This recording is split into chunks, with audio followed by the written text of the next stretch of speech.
Kelly, good to see you, and welcome, Salim Ramji. Of course, thanks for coming on, and congratulations on the new job as CEO. I guess I'll follow up with Kelly's question here.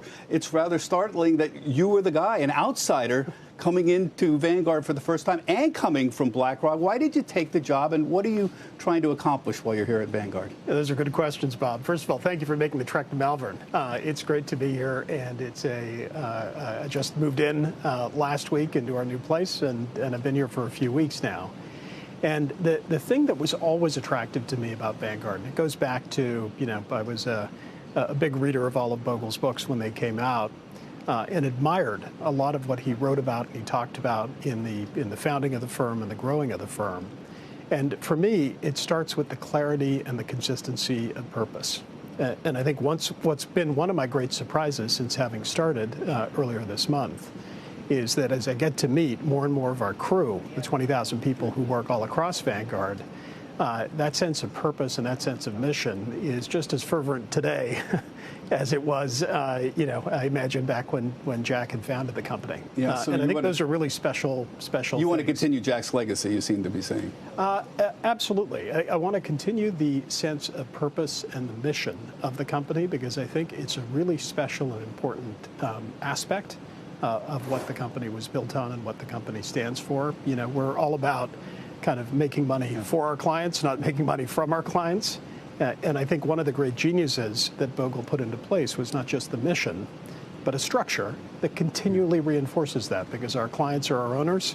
And there's no doubt in our mind as to who we work for. Vanguard has $9.5 trillion in assets under management. It's hard for people to understand that, but I always tell people the U.S. government budget is $6.5 trillion. You manage $9.5 trillion, and you've won the passive versus active wars. You're raking in money into your exchange-traded fund business. It's mostly passive. You have some active, but it's mostly passive, and yet we're getting a lot of pushback from the active community. A lot of people now are complaining, oh, there's too much money in passive, too much money being thrown into these passive funds, and active management isn't working as well anymore. What do you tell these people? Is this just sour grapes from active managers who are underperforming, or do they have some kind of point? Well, some of these debates have been going on for a very long time. And, as I was rereading my Bogle kind of in the lead up to coming here, some of these were the same debates that were happening in the 80s and in the 90s and even in the early 2000s. And I think the really important thesis is not so much about active versus passive.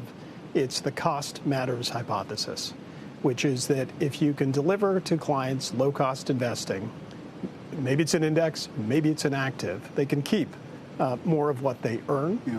And I think that was it was a pivot, I think, that Bogle had made early in the early years of the company.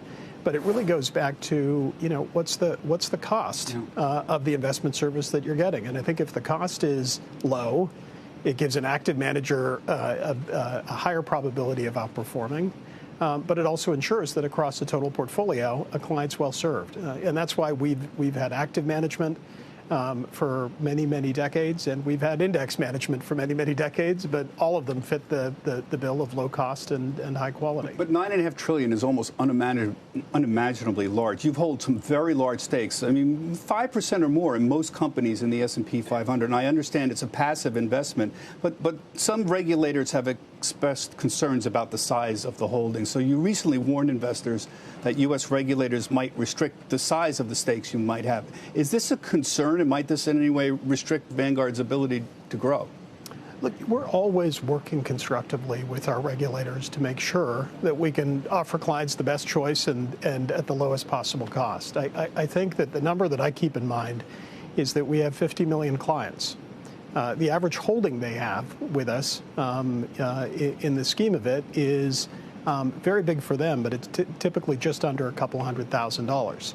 And our main focus is how do we continue the original mission of being able to deliver low-cost investing for more and more people that are helping to save for retirement and helping to save for their financial security, and be able to make sure we're always working constructively with market participants, with policymakers and the like, to make sure that we're helping kind of those clients achieve what they need to achieve.